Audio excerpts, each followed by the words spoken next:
We're going to be in here for the day. This is our home base today. We will be going out into the library this afternoon to do some of our research and get started on our projects. But this morning we do have some pretty neat presenters coming straight out of the Damon J. Keith Center. I represent the Center for Peace and Conflict Studies. The Damon J. Keith Center is a center for civil rights in the law school.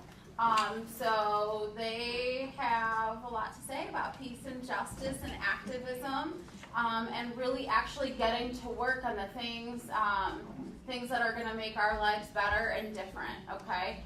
So this morning I'd like to introduce Savala. Say hi, Savala. Hi. She is the director over at the Damon J. Keith Center. That's where we check in every morning. Deputy director, sorry. That's where we check in and check out of every morning. So if you've got questions, they can be directed to her. And we're going to get started. Please be respectful this morning. We are going to do an activity. So pay attention. There will be directions that need to be followed. If you have something that's an emergency or something that needs to be talked about, let me know, and we will take care of you, okay? All right. Well, the floor is yours. Can we close the door? Yeah. Okay.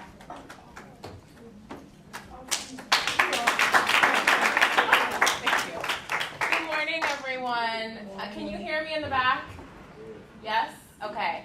I'm Savala. I've been with you guys all week, and I work at the Damon J. Keith Center for Civil Rights. I'm an attorney, and I do civil rights work. I've done it in Washington, D.C., San Francisco, and now here in Detroit. So we are going to start today in the courtroom. And I want to begin by asking you a few questions before our speaker comes up and tells you his story. Our speaker's name is Terrence. You'll meet him in a minute. He's going to talk to you about how he became a lawyer, someone who has a variety of experiences in a courtroom. And there are some interesting twists and turns along the way in his story that I want you to focus on. After his story, we're going to step into that courtroom, and you all are going to take the place of a jury. And you're going to make some decisions in the realm of criminal law based on the story that Terrence tells us about his life. Okay? Okay? Okay. Okay. Yes, ma'am. So here's a few questions, and they're open to everybody in the room. Please answer by raising your hand if you're willing. Who in this room has been inside of a courtroom? You said what? Inside of a courtroom. A real courtroom. Okay. Who in this room has had an encounter with the police? Okay. Who in this room has been in a situation that could have gone really, really wrong, like dangerous wrong? Of the people who raised their hand, who managed to turn that situation around so that it didn't go as bad as it could have gone? Yeah. Who in this room has had their life affected by the decision that a jury made? Okay, I want you to keep this in mind about yourself and the people in your family. And when Terrence speaks to us, I want you to pay attention as you're listening to his story to the ways that what he's saying sounds familiar to you and what he's saying sounds unfamiliar to you, because you're going to have to step into the role of a jury and make a decision based on what you hear and what you think about it. And what you think about it is going to have something to do with how familiar or unfamiliar it is to your own life experience. Okay, you with me? Yes. Great. Now, it's my pleasure to introduce to you my friend and colleague, insofar as we are both attorneys, Terrence Thompson. He is from Detroit. He is a Wayne Law graduate. He's a businessman. He's a community man. And I want you to give him a very warm welcome because he's come here today to speak with us. Good morning, everyone. Good morning. Before we get started, I want to make sure we take care of the most important thing of the day first. John, you are freaking me out with that camera. But we're going to let that be, and we'll make sure we make do. An attorney freaked out by a camera. So I know that we're all tired this morning. I see a few folks here with coffee, and I could certainly use some myself. I'm in the middle of kind of a really, really busy week, and so just bear with me a little bit. By way of introduction, my name is Terrence, as Savala mentioned. I am a corporate attorney. I also served as an assistant U.S. attorney for the Eastern District of Michigan. I recently left the practice of law to become an entrepreneur back in January. Life is just way too hectic, and so I had to make a decision on what I thought my calling was in life and what I wanted my legacy to be. And so I am working with two other partners on a company called Networking Out, which is essentially we're recreating Facebook. But it's going to serve as a platform for professionals to connect around fitness as opposed to just connecting around their professional life. I'm also working on a consulting company called Growth Strats, which is a consulting firm to help train up young entrepreneurs. In my free time, I'm working on a custom suit line for men and women called the Liam Reeves Collection. So I have a lot going on. What do you do for fun? Fun? Yeah. Who has What's time for- that? Who has time for fun? Okay. And so this week I am preparing to pitch to investors, which means I am asking investors to invest in my ideas to make sure I can move the idea forward. And so tomorrow is that day. So my mind is fried, to say the least. And so bear with me a little bit. Between being tired and driving myself crazy preparing for a pitch, I listen to very, very hood music in order to pick myself back up. And on the way walking in here, I saw the most awkward power walk I've ever seen in my life. So my mind is blown, right? So just bear with me a little bit. And so if there is nothing else you recall after today, make sure you put this in your toolbox.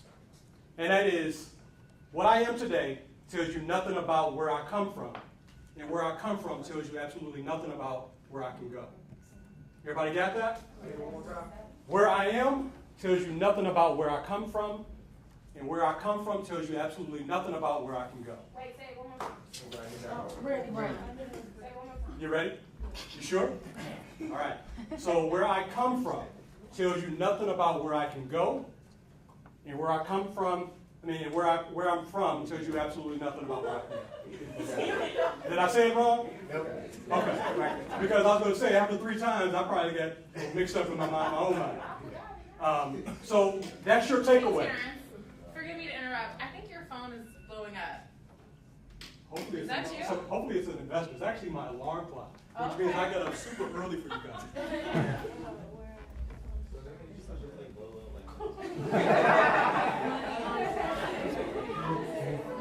That was nice. All right, we're back. Commercial break.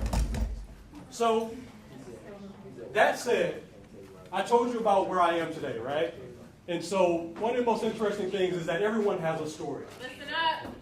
And of course, we come from a place where we know a lot of people's stories that lead them down the wrong path. I think Savala just asked a question about who's had experience in the courtroom, who's had interaction with the police, and of course, probably about 75 to 80% of this room rose their hand, which is alarming, right? But it's the facts of life. And so everyone has a story, and so part of our interaction with people requires that we kind of understand where people come from to understand how they think. And so I'm going to kind of give you some background as to who I am as a person and what drives me. Because part of this, I'm still learning myself. And so life is this continual learning process that we must all kind of go through to kind of understand where we want to go, what our calling is, but also where we're from. And so I'll start back when I was about 10 years old. And so unsurprisingly, I lived with my mom. I hadn't met my dad at that point. Actually, I didn't meet my dad until I was 27 years old. Surprising, right? A lot of us had that same story. But most of us have our moms around. But at the age of 10, my mom was dating a guy. He had 4 kids. My mom had 4 kids. Sound familiar? We called ourselves the Black Brady Bunch. But Lamont, who was my mom's boyfriend at the time, always tended to treat his kids a little differently than he treated my mom's kids. And so I recall coming home from school one day at about the age of 11. I was making myself a sandwich, and Lamont, for some reason or another, decided that I didn't deserve to eat that day. And so he took my sandwich off of my plate and threw it through the dog. Which means that at that particular instance, he put me on the same level as an animal. Think about how striking that is. We're humans. But as opposed to letting me eat my peanut butter and jelly sandwich like I was planning on it, he took it from me and gave it to the dog. Mind you, my mom and I were very close at that point in time, but she was faced with a very interesting dilemma. Do I cover for my kid? Do I cover for the man I love? And finding a mate isn't always easy, so she was faced with a very serious dilemma. Unfortunately, she chose wrong. She chose the side of the man as opposed to taking up for her son. My grandmother and my aunt, who I was extremely close to at that particular point in time, didn't care too much for that decision, so they moved me out. But understanding I had a very, very stable life outside of the boyfriend who caused some problems within the relationship between my mom and I was a straight-A student. I had a comfortable living. I had brothers and sisters I lived with.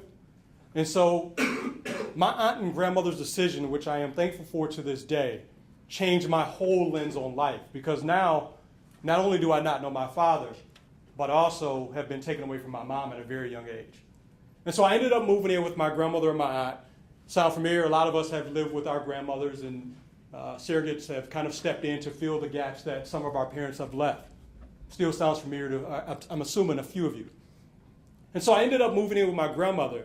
But my grandmother and my aunt were extremely churchy. Everybody know that word, churchy? I found myself in church at least 4 or 5 times a week. And unfortunately, in that particular environment, my grandmother and my aunt cared more about church than they cared about education. And so I went from being a straight-A student to no one telling me that I needed to make sure that my homework was done. Because who can do homework where you're in Bible study and children's church all the time, right? And so no one really cared about education. And so my grades, you combine that with the fact that I was snatched out, not really snatched out, but pulled out from my mother's home to make sure that I had a more comfortable living environment. And now my mind's blown. You're talking about an 11-year-old that's dealing with a lot of different issues. Talking about resentment and anger kicking in because my mom chose a guy over me. And so I started failing school miserably. I ended up going to middle school in Ypsilanti, Michigan, where I failed the 8th grade. I failed the 8th grade bad, extremely bad. And it was only on my second try of 8th grade that I actually was able to pass, and that was only based on the last 2 months of school because someone told me, if you don't pull it together, you're going to be held back again. And so I had a decision to make.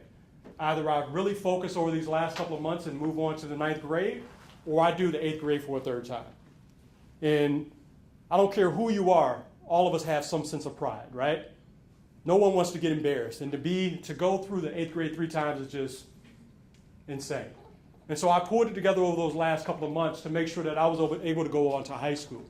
During that same time, however, my family was victim to racism. My aunt worked at the University of Michigan at the dental school. And back in the early 90s, there was a racial discrimination case called the Dental School 3. And so my grandmother was way beyond the years of working at that particular point. And so my aunt was really managing the household with respect to finances. And even at that point in time, my aunt was making under $30,000 a year. $30,000 a year is not a whole bunch of money, but it's more than some make, I should say. And so because of that racial discrimination case, now the whole modicum or the idea that I had a stable life, even at my grandmother's house, was taken away. So my aunt no longer had a job, and anyone know anything about the civil litigation process, it could take a long time to go through the process. And so my aunt hired a lawyer named George Washington, not George Washington, the former president, but George Washington, who was a civil rights attorney in the city of Detroit and still a very prominent attorney. He happened to be my first interaction with anyone who practiced law. But my aunt's lawsuit took about 2 to 3 years to kind of go through the pipeline. Extremely long time. And since my aunt no longer had a job now and we were going through the legal process, I had to find somewhere else to live. Mind you, at that time, I'm 13 years old. I have a sister who's 6 years my senior, a brother who's 4 years my senior, and another sister who's 2 years my senior. So we're all 2 years apart. And the best opportunity for me to have any sort of consistency in my life was to move in with my sister, my oldest sister. She's 19. I'm 13. Anybody got an older sibling? How oftentimes do you listen to your older sibling? Exactly. So you can imagine how difficult it was for my 19-year-old sister to deal with this young man who is 13. She can't teach me how to be a man. It's extremely hard for her to monitor me because she's out trying to work. She worked at the laundry department at the University of Michigan, making about $26,000 a year, still extremely young in her own right. And so think about how difficult it is to kind of oversee someone who has a whole bunch of built-up anger because my mom's not around, my dad's not around, racial discrimination is set in, and so I'm mad at the system. And kind of my comfort, the things that normal 13-year-olds need to worry about, I no longer had the opportunity to think about. I had to think much more mature for my age because things were starting to happen in my life. And so at 13 years of age, who's going to provide for me?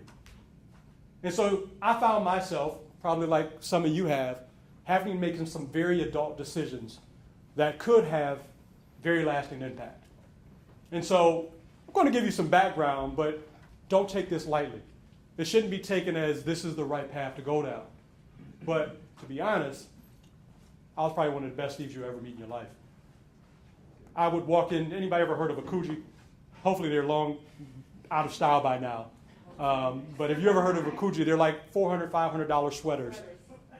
I would walk into a store, clip the security tag, and walk out and act like nothing happened.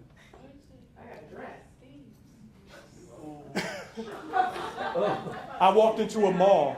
Anybody ever seen those cell phone booths inside of a mall where they sell cell phones like Verizon and AT&T? This silly guy happened to leave the keys on the counter while I was around the counter. I took the keys, came back after the mall closed, and had about 120 cell phones and beepers to go back to school with to sell. It was my hustle. I would walk into a store and steal an outfit every day because no one else was going to take care of it for me. I would walk into a store and steal food for the day. So I did a lot of very, very crazy stuff that could have basically ruined my life. I did get caught one time. There was a famous footwear that I went into to get a new pair of K-Swiss. K-Swiss back in the day were kind of that deal. I'm 35, so yeah, don't think my style is kind of flawed. So I walked into a famous footwear back when I was about 15 years old. And silly me, I tried to apply for a job at the same time. So I got the K-Swiss in my waist because I had a baggy shirt on, and so I decided to hide the shoes in my waist. And I'm over there trying to fill out an application, not knowing that the store managers are going to go back and check where I was just standing. And so he caught me. I almost ran, but he grabbed one of my most valued possessions at that particular point in time. Back then, I had a marijuana leaf necklace around my neck. And I was about to start running. He grabbed it. And I was like, hey, dude, I like my necklace too much. And so I ended up being taken to jail, and my aunt had to come get me because she was my legal guardian. But that was kind of only the start. I was a hothead. I told you guys I had so much built up anger and resentment in me that there was absolutely no one that could control me. I was kind of like the hitman, that if you had a problem, and it's interesting enough, I never really fought for myself. I fought for everyone else. So if one of my friends in my circle had an issue, you had an issue with me. And it didn't take much to set me off.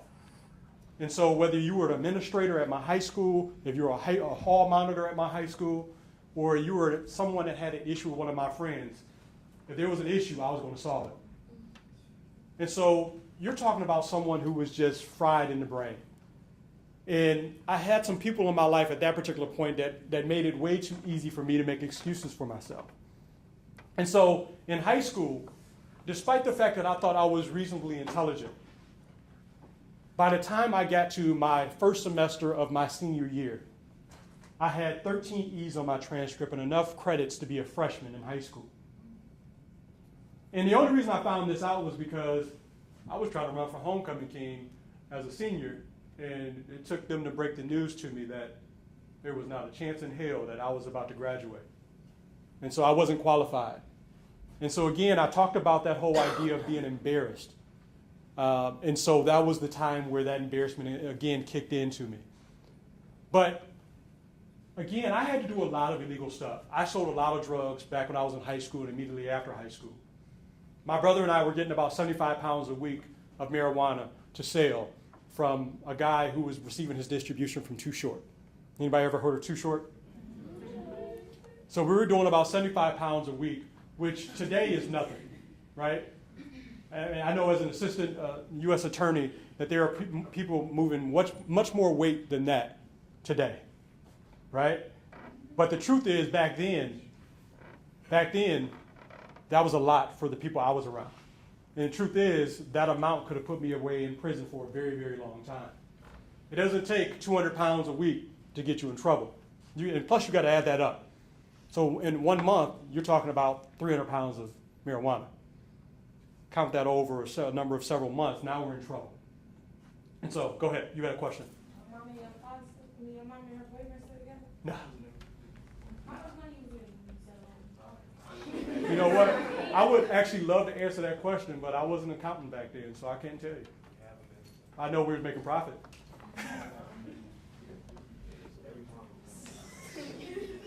So, again, the moral of that part of the story is that I could have found myself in a lot more trouble than I did because I happened not to get caught. And so I've been shot at. Back in the day, there was a club called Maxie's. That's actually over in Redford. I got shot at. I had an AR-15 put out on me because one of my friends drove a really nice, it was a Dodge Stealth, and somebody wanted it. And so they put an AR-15 on me. He ran into somebody's house. I ran through the woods. And so I've had some very interesting experiences, including sleeping in cars, sleeping in vacant apartments. But after I found out that I wasn't going to graduate from high school, remember, keep those 13 E's in mind. After I realized I wasn't going to graduate from high school, I tried everything in my power to find a way to graduate still with my class in 1997. I tried to look into homeschooling to find out if I could do an accelerated program to make sure I could graduate on time. No haps. And I didn't have the money to anyway, so it wasn't going to do me any good. But what ultimately happened was I tucked my tail and ran. I left school and I never went back because I didn't want to really have the conversation with anyone else about why I had 13 E's on my transcript and how I was still a freshman, despite the fact that all my classmates were seniors. And so from there, I just started working odd men jobs. I worked at a seafood restaurant. I worked at a tooling place. But ultimately, my path led me to a hotel in Ann Arbor, working as a housekeeping supervisor in 1998. And mind you, during that whole period of time, 2 years have passed since I left high school. And so I had a number of different classmates, a number of friends who were off in college at the University of Michigan, at Eastern Michigan, at Tennessee State, at Southern, at Hampton, at Howard, who are coming back home on their spring and winter breaks, screaming all the praises about the fun they're having down at school.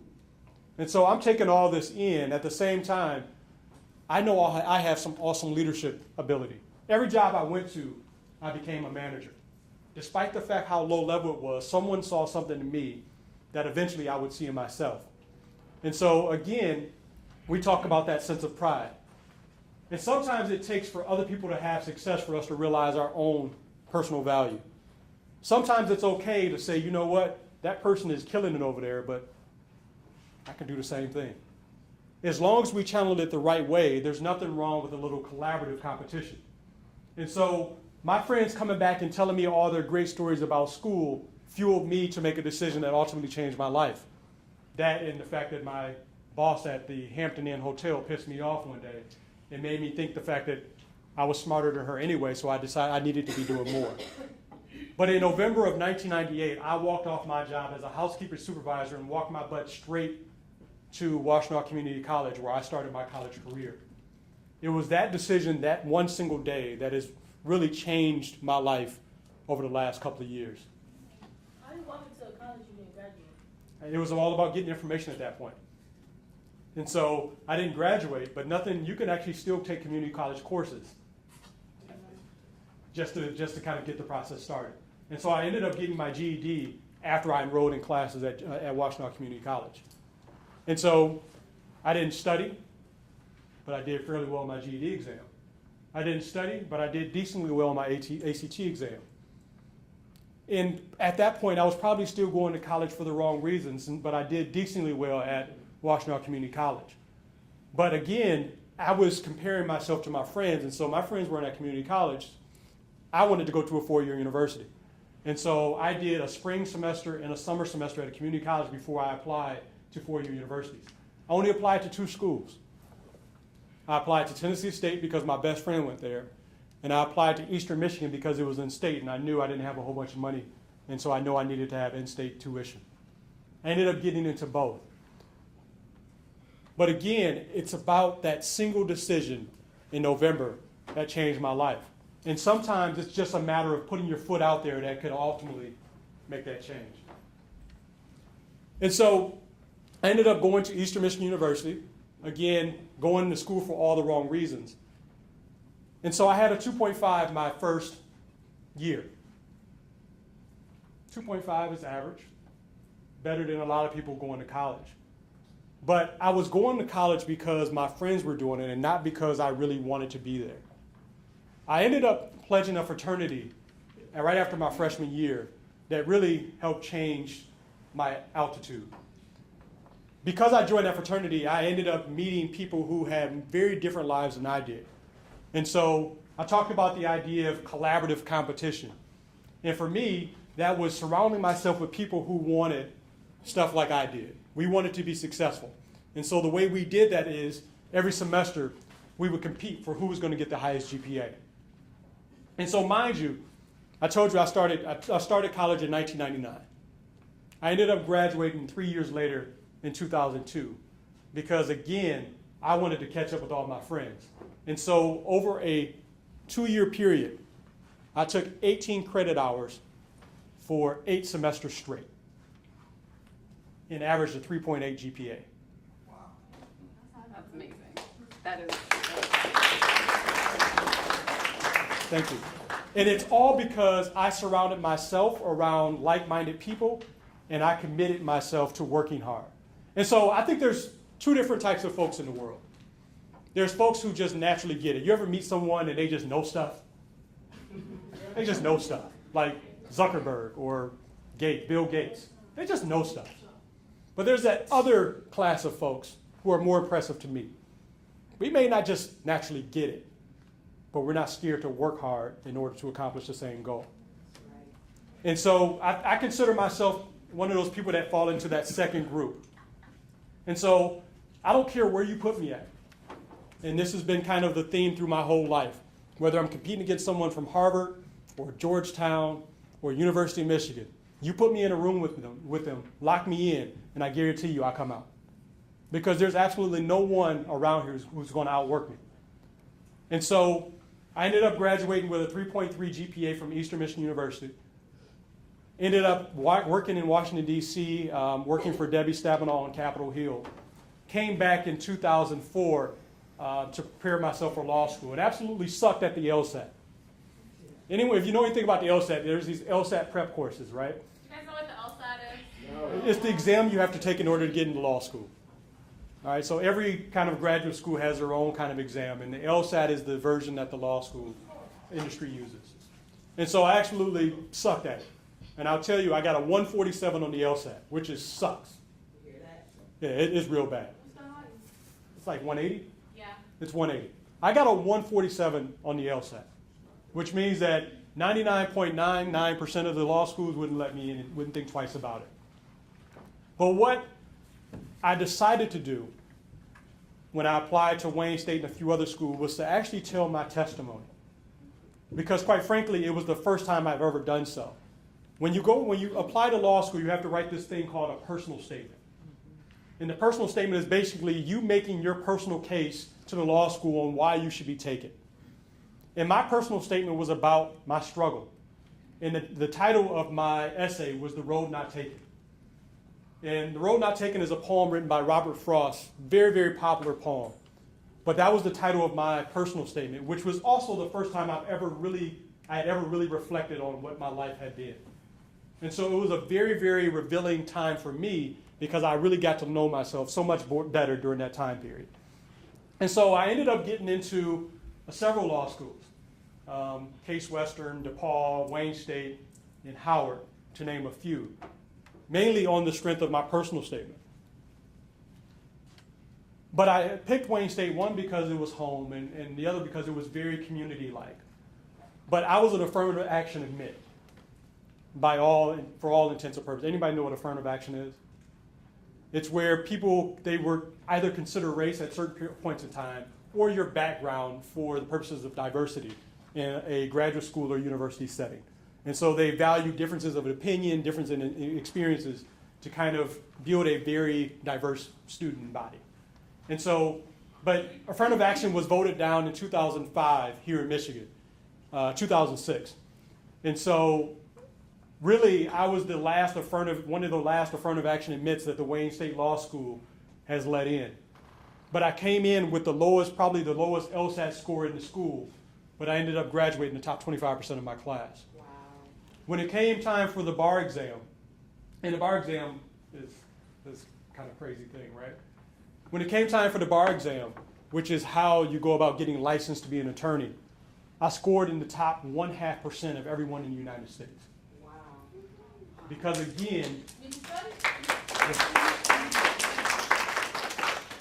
again, no one was going to outwork me. And so my career, my life to this point has been really a reflection of my life. And one of the other major takeaways for this is I made the statement at first about where I'm from tells you nothing about where I'm going. But your whole life is really a story, which tells us a lot about who you are as a person and what drives you. So my experiences growing up, I had to hustle. I had to work hard. Even if it was stealing, it took a lot of effort to kind of get into a store, kind of scope the place out, sell stuff. It may not have been as smart or as difficult as other people had, but it was still a process. And so my experiences really have programmed me to work really, really hard and to never take no for an answer. And so my success to this date is because you will never catch me go into a meeting, never catch me go into a room, never catch me go into a classroom where I'm not one of the most prepared people in that bunch. Because what I fear most is failure. And what I'm concerned most about is building a legacy that my kids can cling to. And so they don't have to go through the same stuff that I had to go through. And so, takeaways from my own personal experience, and I know I have to wrap up. And I wish someone would have told me these things when I was extremely young. And hopefully this resonates with a few people. One of the best things you can do for yourself is work on your writing and speaking skills. I dropped out of numerous speech classes at Eastern Michigan University because I was too nervous to speak in front of people. Now I'm kind of in front of one of the most critical crowds known to man, a group of young folks, right? And the reason I say that is because I know from experience that there is this concept that floats around in the black community called acting white. Anyone ever heard of it? Yeah. There is no such thing. You either use good English or you use slang, right? And there's a time and a place for both. You just got to be able to speak both languages to the point where you can decide which switch to hit. I promise you, I can come in this room and have a crazy hood conversation with you if I decided to. But I'm also smart enough to know that in order to get where I want to get in life, I have to use good grammar, I have to be able to write, and I have to be able to speak good English. And you also have to be aware of your surroundings. You don't use slang when you know that there's someone who could be your next employer, your next mentor, your next opportunity. You don't use slang in those circles. And so part of life is understanding who your audience is and who's around you. And so one of the most important things you can do for yourselves is understand there is no such thing as acting white. If you think I'm acting white, so be it, right? But if talking right is acting white, talking black is acting wrong or bad, you got to think about what that means, right? And so keep in mind that concept. Number two, even if you don't have someone in your immediate circle that you can kind of mimic or follow or shadow. Find someone. Some of the most important people in my life have been the parents of my classmates from high school who had no idea I was watching them. Watching them on how they interacted with their wives, because I was never around a married couple. Watching them how they interacted with their sons, because I never had a dad around. But the one thing that I did do when I graduated from Eastern was make sure that I went to go visit those friends, their fathers, and tell them thank you. They had no idea of the impact they had had on my life. I want to make sure that they understood that even their passive movements were important to me in making sure that I turned out to be a good person and a good man. The other thing is, if you are the smartest person in your circle, you need a new circle. No, you can be a leader in that circle. If you are the smartest person in that circle, you need a new circle. And I'm glad you. Can you say that one more time? If you are the smartest person in your circle, you need a new circle. That does not mean that you kind of get rid of those friends. We all leaders. Right? That doesn't mean that you don't participate in that circle. But part of life means that you have to pour into some people, but someone has to pour into you in order for you to grow. And so that means you need two different circles, right? That means you need a circle of folks who are better than you and who want the same things as you. But you also have to be able to put yourself in a position where you can be a leader to pour into other folks. So life is really this cycle. You get people to pour into you, you pour into other people, we're better for it. And so if those at all resonate with you, take them, put them in your toolbox, and hopefully we can become better people because of it. Thank you for your time.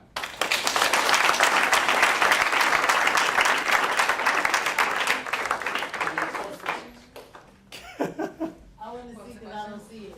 You don't see it? No. I can't do it. Do we have a few minutes for Trust me, I questions? got a whole bunch of what up those and all that kind of stuff in my vocabulary. Do we have a few minutes? Yep, we do. Okay, we've got a few minutes for questions for Terrence. Thank you, Terrence. You're welcome. Thank you. And I want to remind you that the activity we're doing next is going to focus on drug possession and drug sale. And Terrence shared a little bit of that kind of slice of his story. So this is an opportunity to ask him any questions, but if there's something more that you want to know about that particular aspect of his life, and I'm putting you on the spot, but you're here, so you're already there. This is a chance for you all to get a little more information or a little more detail about that moment in his life. One question is, how old are you? Said 35. Oh, 30. I'm tripping.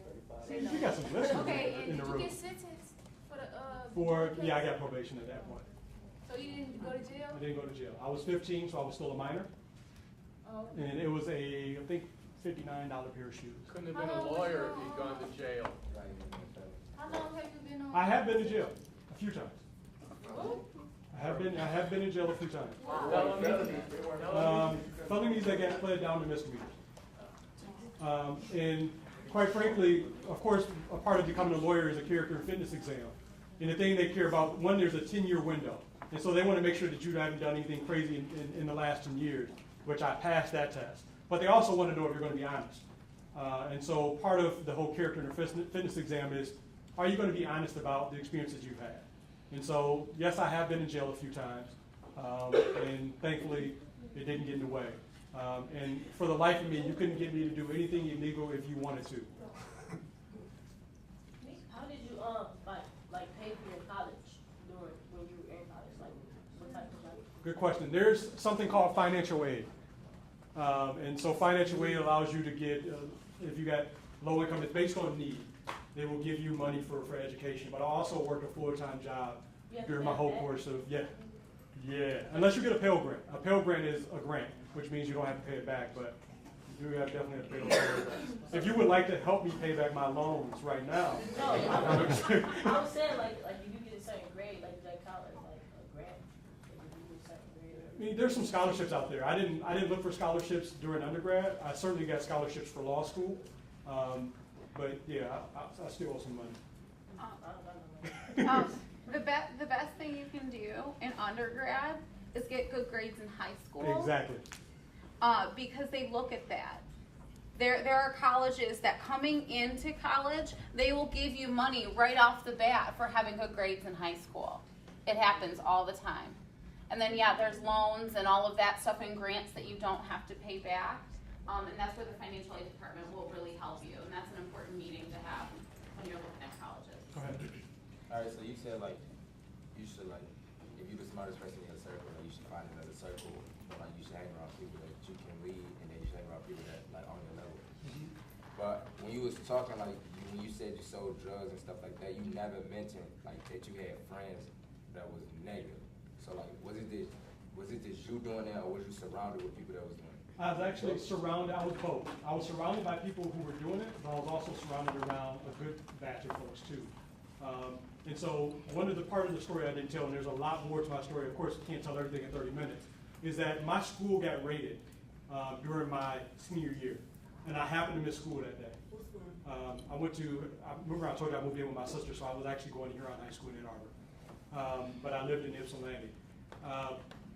My school got raided, and my cousin and my friends ended up fighting the police because they were raiding them for drug possession. And I happened to miss school that day. One more Very question, good. guys. Oh, my hand was up for the one. Go ahead, Brenda.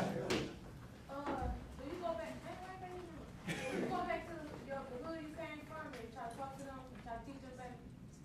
Try to. I mean, I try to do this kind of thing as often as possible. It's not necessarily to adults. I mean, my main focus now is making sure that folks, you guys' age, don't make the same mistake. I mean, kids, zero. Zero. They treat you different when you go back to your hood. They treat me different. It's interesting because people see what I have now and don't necessarily understand the process that it took. I didn't have a car until 2006. My first car came when I was in law school, right? And so I had to make some sacrifices. While all my friends were running around with cars, my friends from the hood had cars because they were still selling. I made the decision that, hey, my focus right now is education. And a lot of people laughed at me. Like, hey, dude, you ain't even got a car yet. You got a college degree. So I didn't get a car until law school. But now they see, okay, he has nice things. He's living a very good life. And so, remember I told you guys about that switch. I got a circle of friends who are still very hood in the street. I got another circle of friends who are lawyers, doctors, accountants, entrepreneurs, software developers. I speak two very different languages to them. Really, I don't change who I am, but the way I communicate it is different. And of course, they all ask me about different things, and a lot of them are now trying to start businesses and that kind of thing. And so I lend my expertise there. Again, understanding how you could utilize those two very different languages you speak for your good, because no matter what, you can't change where you're from. And so when you go back to your neighborhood, assuming that you guys find a place in your community to give back, you got to be able to use that to be able to communicate with folks. Real quick, does anybody remember from Mr. Green's talk about Ralph Bunche, any similarity with Ralph Bunche's life and Mr. Thompson's life?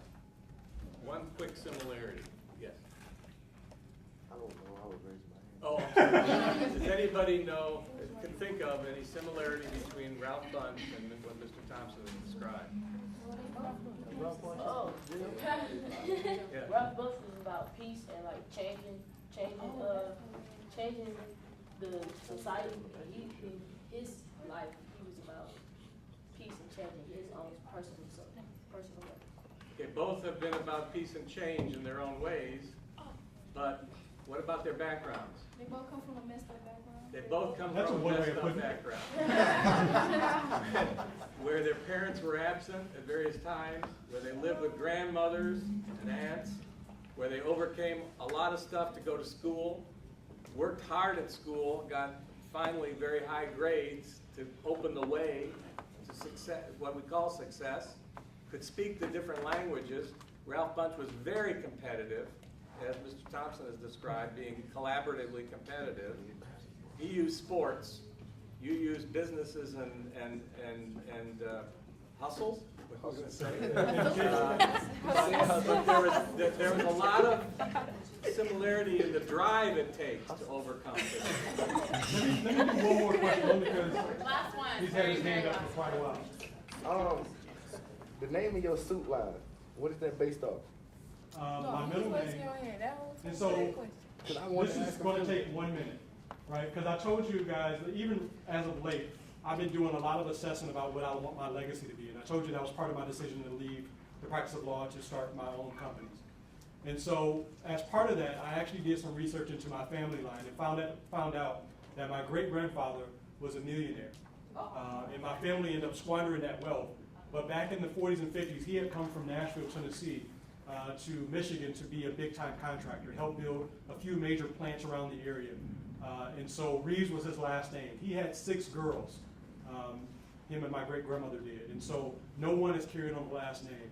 2 months ago, I actually changed my last name to Reeves to honor my family's legacy.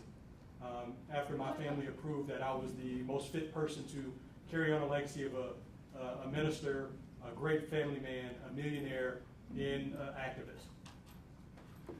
So Liam Reeves Reeves' last name comes from my great-grandfather. Do you have a website For which one?